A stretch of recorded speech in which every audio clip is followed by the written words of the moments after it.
अस्सलामुअलैकुम। बोल news headquarter में खुशामदीद। मैं हूँ मुदस्सर इकबाल। मैं हूँ युसरा नजम और मैं हूँ बुशरा हक। हेडलाइंस आप जान चुके हैं, इस बुलेटिन में बात होगी। बुलेटिन के आगाज में सबसे पहले आपको बताएं कि सिंध असम्बली ने कसरत राय से बल्दियाती तरमीमी बिल की मंजूरी दे दी। ऐवान ने बिल पर गवर्नर के एतराज़ात मुस्तरद कर दिए। अपोजिशन अरकान ने बिल की कॉपियां फाड़ दी। स्पीकर डायस का घेराव और नारेबाजी की। हुकूमती और अपोजिशन अरकान की तकर्रार हाथापाई में बदल गई। अरकान एक दूसरे के गिरेबान खींचते रहे, जूते भी उछाले गए। अपोजिशन ने एहतजाज और हंगामा आराई के बाद इजलास से वॉकआउट कर दिया। वज़ीर आला मुराद अली शाह ने बल्दियाती बिल को अवामी उमंगों के मुताबिक करार दे दिया। सिंध असम्बली में खिताब करते हुए वज़ीर आला ने कहा कि लसानियत फैलाने वाला लंदन में है, उसको ये खुद भी नहीं मानते, मगर लसानियत फैलाने वाली सोच अभी तक इनके जहन से नहीं निकली। उन्होंने अरकान को मुखातिब करते हुए कहा कि तुम अक़लियत में हो, हम अक्सरियत में हैं, फैसले भी हम ही करेंगे, हमें पाकिस्तान का हिस्सा समझा जाए, ऐसे हालात पैदा ना करो कि हम कुछ और सोचें। उन्होंने कहा कि सिंध से मोहब्बत ना करने वालों को अवाम मुस्तरद कर देते हैं। सिंध के बनो, पाकिस्तान के बनो। वज़ीर आला ने कहा कि तरमीम अब दोबारा गवर्नर को भिजवाएंगे। विफाक में भी जाहिल और अनपढ़ लोग आ गए हैं। ऊपर बैठे सिलेक्टेड को हाथ जोड़कर अवाम से माफ़ी मांगनी चाहिए।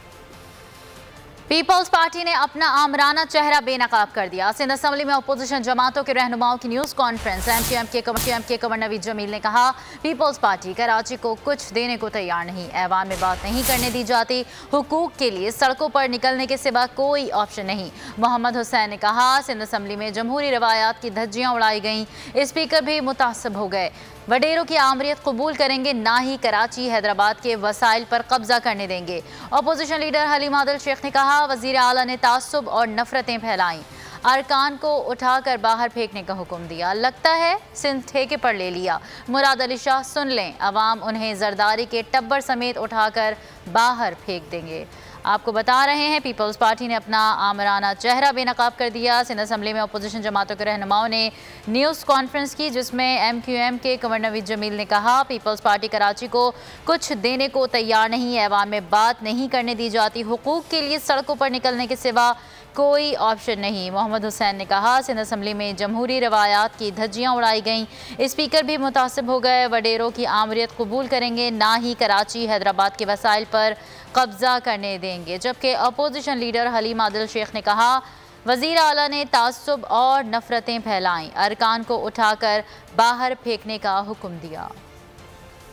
बिल्कुल वाज़ा है कि ये नहीं चाहते हैं कि कराची के लोगों की खिदमत कर सके, ये लोकल गवर्नमेंट सिस्टम भी खिदमत कर सके। वैसे तो पीपल्स पार्टी का तरीक़ाकार ये है कि इक़्तिदार में आओ, करप्शन करो। अब हमारे पास इसके बाद यही ऑप्शन रह गया है कि अब हम अपनी बात को आवाम में लेकर जाएं और आवाम से ये कहें कि आप मिलकर अपने हुकूक के लिए सिंध हुकूमत के खिलाफ एहतजाज शुरू करें। ये आज का जो इनका रवैया है, बशमूल स्पीकर सिंध असम्बली, इन लोगों ने जमहूरी रिवायात की धज्जियाँ जुड़ाई हैं। तुम इस किस्म की हरकतें करके लूट मार का बाजार गर्म नहीं कर सकते। हम सिंध असम्बली में तुम्हारी आमरीत को दमाम नहीं बख्शने देंगे। कराची हैदराबाद इनके वसाइल पर कब्जा नहीं करने देंगे। आपको शर्म आनी चाहिए थी। आप इस काबिल नहीं है कि आपको लीडर ऑफ द हाउस कहा जाए, आपको लीडर कहा जाए। कहते हैं उठा के बाहर फेंक दो। वज़ीर आला साहब मुराद अली शाह साहब, इंशाअल्लाह सिंध के अवाम आपको आपके टब्बर समेत, इस जरदारी के टब्बर समेत, इस बाजारी के टब्बर समेत उठा के बाहर फेंक देगी।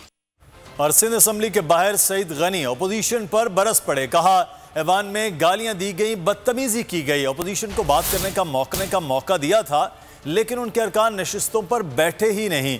बहस की बजाय अपोजिशन ने सिर्फ शोर शराबा किया।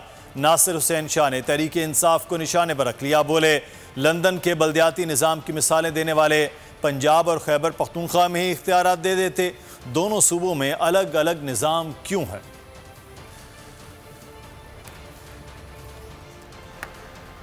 अपनी तरफ फेंक रहे होते हैं, कोई मसला नहीं। इन्होंने ट्रेजरी बेंचेस की तरफ, जो नॉर्मली रवायती तौर पर ऐसा होता नहीं है कभी, कि उन्होंने पूरे के पूरे कागज़ आके इधर फेंके, हमने कुछ नहीं कहा।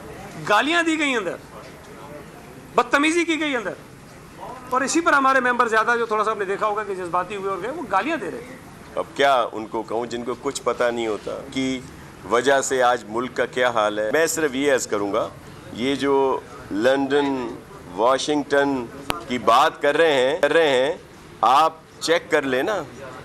पीटीआई की वफाकी हुकूमत है, उनका सूबाई हुकूमत केपी में भी है, उनकी सूबाई हुकूमत पंजाब में भी है। अगर वहाँ पे ये इख्तियारात इन्होंने अपने मेयर को, लाहौर के मेयर को, पेशावर के मेयर को, या कम से कम एक जैसा कानून ही दे देते वहाँ पे, कि क्या वजह है कि आपकी जो इतनी ज़बरदस्त हुकूमत है उसने अपने ही हुकूमत में 2 सूबों में मुख्तलिफ कवानीन क्यों दिए हैं। या कहते हैं कि कराची में कहाँ सड़क बनती है, इसका फैसला लाड़काना में नहीं होना चाहिए। सारे इख्तियारात वज़ीर आला हाउस को देना ज्यादती है।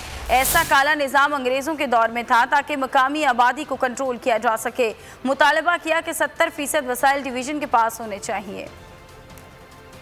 ये जो कॉलोनियल हुकूमत थी, अंग्रेज़ों की हुकूमत थी, जिधर एक वाइसरॉय बैठते थे, तो वो तो सारा पावर अपने पास रखते थे, और 77 साल हो गए आज़ादी को, तो अब हमको अपने लोगों को आज़ाद करना है। और इस निज़ाम के तहत कराची को आपने, और कराची नहीं सिर्फ अकेला, लेकिन आपने कराची को प्यास से आज़ाद नहीं किया है, आपने पूरे सिंध के अंदर भूख से आज़ाद नहीं करा है। आज थरपारकर के अंदर भी और इत्तेहाद टाउन के अंदर भी लोग जो है वो भूखे रह रहे हैं और रहे हैं। जबकि वफाकी वजीर असद उमर कहते हैं कि ज़रूरत से ज़्यादा वसाइल वफाक से सूबों को मुंतकिल हो गए हैं। खैबर पख्तूनख्वा का बल्दियाती निज़ाम सबसे बेहतर, जबकि सिंध का मौजूदा बल्दियाती निज़ाम बदतरीन है। एक बयान में उन्होंने कहा कि सूबों के इख्तियारात और वसाइल में इजाफे के बाद डिवीज़न और डिस्ट्रिक्ट में नहीं हुए। हम और मुत्तहदा कौमी मूवमेंट अदालतों में इस कानून के खिलाफ मौजूद हैं। जब तक आइन के आर्टिकल 140A के मुताबिक इख्तियारात मुंतकिल नहीं करेंगे, मामला हल नहीं होगा। पीपल्स पार्टी ने काम किया, इसीलिए लोग वोट दे रहे हैं। असद उमर साहब पीपी को कुछ भी कहने की बजाय अपने काम बताएं। सूबाई वजीर सईद गनी ने वफाकी हुकूमत को आड़े हाथों ले लिया। कहा हम हर ज़िमनी इलेक्शन में जीत रहे हैं, आपका बुरा हाल हो रहा है। और वजीर ट्रांसपोर्ट सिंध अवैध शाह ने वफाकी वजीर असद उमर को मनाजरे का चैलेंज दे दिया। कहा कि चैलेंज देता हूँ, चौराहे पर खड़े हो जाएं, पता चल जाएगा कि कौन झूठ बोल रहा है। बसों के लिए 58 करोड़ रुपए दे चुके हैं। विफाक कहता है तो सबूत के पेनाफ्लेक्स लगा दें, बगैर किसी मुआहदे के पैसे दें तो नाप के नोटिस आना शुरू हो जाते हैं। पीटीआई ने कराची सर्कुलर रेलवे का मंसूबा CPAC से निकलवा दिया। कराची में रेड लाइन मंसूबे का संगे बुनियाद रखने की तकरीब जल्द होगी। गवर्नर पंजाब चौधरी मोहम्मद सरवर ने पंजाब में लोकल बॉडीज ऑर्डिनेंस 2021 पर दस्तखत कर दिए। कहा नया बल्दियाती निज़ाम से आवाम को हकीकी मानों में बाइख्तियार बनाया जाएगा। चौधरी मोहम्मद सरवर ने कहा वज़ीर आज़म इमरान खान इख्तियारात निचली सतह पर मुंतकिल करने का वादा कर रहे हैं। इदारों की मजबूती तहरीक इंसाफ की हुकूमत की अव्वलीन तरजीह है। पहली दफ़ा आवाम अपने मेयर्स का इंतखाब भी बराह रास्त अपने वोट से करेंगे। मेयर्स को अहम इदारों की सरबराही भी नए निज़ाम के तहत मुंतकिल कर दी गई है। बड़े बड़े डाकुओं को NRO देने वाली कौम तबाह हो जाती है। मुल्क का पैसा चोरी करने वालों के सिवा हर किसी से बातचीत के लिए तैयार हैं। महंगाई सिर्फ पाकिस्तान का नहीं बल्कि आलमी मसला है। पाकिस्तान इस वक्त भी सस्ता तरीन मुल्क है। अगले साल मार्च की कीमतें कम हो जाएंगी। वज़ीर आज़म इमरान खान का मियाँ वाली में जलसे से खिताब। कहा कम आमदनी वालों को खाने पीने की अशिया पर 30% सब्सिडी दे रहे हैं। बिलासूद कर्जा, कामयाब जवान प्रोग्राम, अपना घर स्कीम और हेल्थ कार्ड अवामी फलाह की स्कीमें हैं जिससे गरीब को रिलीफ मिलेगा। कहा माजी में बिजली के महंगे मंसूबों की वजह से कीमतों में इजाफा करना पड़ा।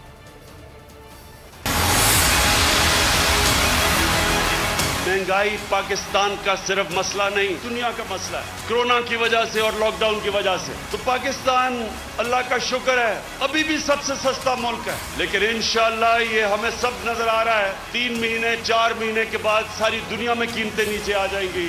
मुश्किल वक्त सारी कौमों की जिंदगियों में आते हैं। आजकल दुनिया में मुश्किल वक्त आया हुआ है। अल्लाह का करम है, हमारा वो मुल्क है। पाकिस्तान की मिसाल दी जाती है कि वो मुल्क है जो सबसे बेहतर तरीके से उससे निकला है। अपनी कौम आवाम को ये कहना चाहता हूँ कि हम सबसे बातचीत करने के लिए तैयार हैं। जो जिनका नजरिया मुख्तलिफ है उनसे हम बातचीत करें। जो जिसको लेफ्ट कहते हैं, जिसको राइट कहते हैं, सबके साथ बातचीत करने के लिए तैयार है। सबसे हम बैठ के अपने मसले अमन से हल करने के लिए तैयार है, चाहे वो बलूचिस्तान में लोग हों, हमारे पुराने कबायली इलाके के लोग हों।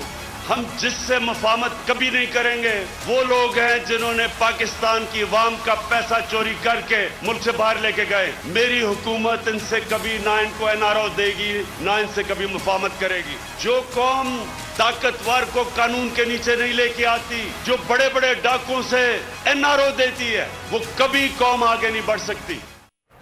मिनी बजट कौमी असम्बली से मंजूर होना कौमी खुदकुशी होगी। इसे रोकने के लिए मुत्तहिदा अपोजिशन के साथ मिलकर मुश्तरका हिकमत अमली बनाएंगे। मुस्लिम लीग नून के सदर और कायदे हिज़्ब इख्तिलाफ शहबाज शरीफ बरस पड़े।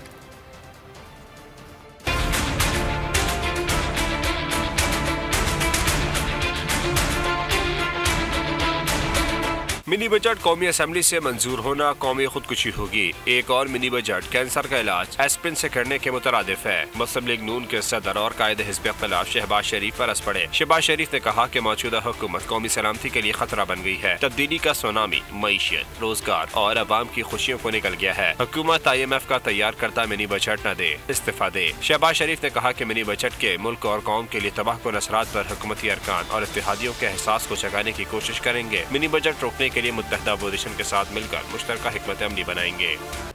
अहम खबर देंगे आपको। वफाकी वजीर से लड़ाई महंगी पड़ गई। हुकूमत ने secretary petroleum doctor Arshad Mahmood को ओहदे से हटा दिया। ग्रेड 22 के अफसर डॉक्टर अरशद महमूद को एस्टेब्लिशमेंट डिवीजन रिपोर्ट करने की हिदायत की गई है। अहम अपडेट आपको दे रहे हैं। वफाकी वजीर से लड़ाई महंगी पड़ गई। हुकूमत ने secretary petroleum doctor Arshad Mahmood को ओहदे से हटा दिया। ग्रेड 22 के अफसर डॉक्टर अरशद महमूद को एस्टेब्लिशमेंट डिवीजन रिपोर्ट करने की हिदायत की गई है। अहम अपडेट आपको दे रहे हैं। वफाकी वजीर से लड़ाई महंगी पड़ गई। हुकूमत ने secretary petroleum doctor Arshad Mahmood को ओहदे से हटा दिया। ग्रेड 22 के अफसर डॉक्टर अरशद महमूद को एस्टेब्लिशमेंट डिवीजन रिपोर्ट करने की हिदायत की गई है। अहम अपडेट आपको दे रहे हैं। वफाकी वजीर से लड़ाई महंगी पड़ गई। हाल से मजीद तफसीलात बताएंगे हमारे नुमाइंदे मलिक सईद हमारे साथ मौजूद हैं। जी मलिक सईद। जी बिल्कुल, सेक्रेटरी पेट्रोलियम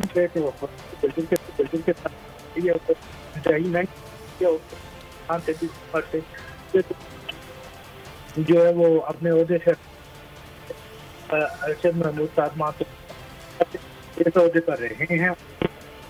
मलिक सईद हमें अपडेट कर रहे थे। वफाकी वजीर से लड़ाई महंगी पड़ गई। हुकूमत ने secretary petroleum doctor Arshad Mahmood को ओहदे से हटा दिया।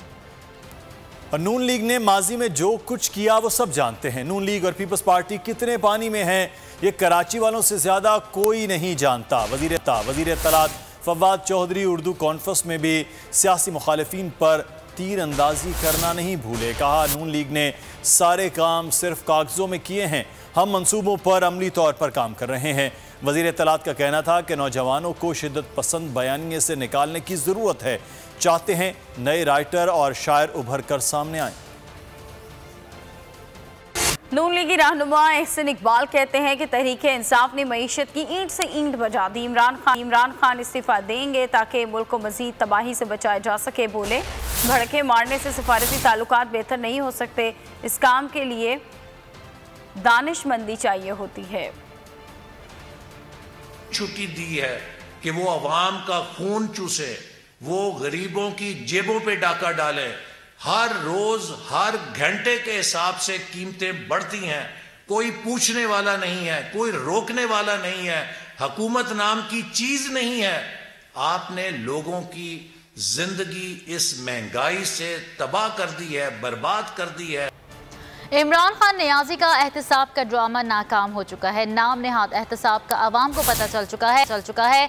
मुल्क महंगाई की दलदल में फंसता जा रहा है। राना सनाउल्लाह की मीडिया से बातचीत, कहा मुल्क पर मुसल्लत टोला मुल्क को डिफॉल्ट और तबाही की तरफ लेकर जा रहा है। अवाम के घरों से निकलने और मुल्क को बचाने और नालायक टोले को घर भेजने का वक्त आ गया है। नाअहल टोले को अवाम पर मुसल्लत करने वाले अब उसे घर भेजने में अवाम का साथ दें। पंजाब में पीपल्स पार्टी के नए जन्म से नून लीग को कोई खतरा नहीं। वोट को इज्जत दो के नारे का मतलब सिर्फ नून लीग को वोट देना नहीं। और मुल्क में 4 साल से तमाशा चल रहा है। नौकरियों का झांसा देकर लाखों नौकरियां छीन ली। नया पाकिस्तान बनाते बनाते पुराने पाकिस्तान को तबाह कर दिया। लीगी रहनुमा हमजा शहबाज के हुकूमत पर वार। कहा, इमरान नियाजी मुल्क का सबसे बुरा माफिया है। बनी गाला में बैठकर कहते हैं महंगाई नहीं है। जालिम हुकूमत से जान छुड़वाने के लिए पार्लियामेंट में जद्दोजहद करेंगे। इमरान खान को भागने नहीं देंगे। वजारत साइंस एंड टेक्नोलॉजी ने इलेक्शन कमीशन के खत का जवाब दे दिया। जवाब में कहा गया है कि इलेक्शन कमीशन ईवीएम की खरीदारी के लिए फोकल पर्सन फराहम करे। बल्दियाती इंतखाबात के लिए ईवीएम फराहम करेंगे। चेयरमैन नैब की तकर्रुरी के मामले पर ऐवान सदर मुतहरिक वज़ीर आज़म और अपोजिशन लीडर को खत लिख दिए। ऐवान सदर ने वज़ीर आज़म इमरान खान और अपोजिशन लीडर शहबाज शरीफ से नए चेयरमैन के नाम मांग लिए। नए नाम आने के बाद हुकूमत और अपोजिशन इत्तेफाक राय से नए चेयरमैन का इंतखाब करेंगे। चेयरमैन नैब 11 अक्टूबर को अपनी 4 साल मुद्दत मुलाजमत मुकम्मल कर चुके हैं। सब्सक्राइब करें और बेल दबाएं ताकि कोई खबर रह न जाए।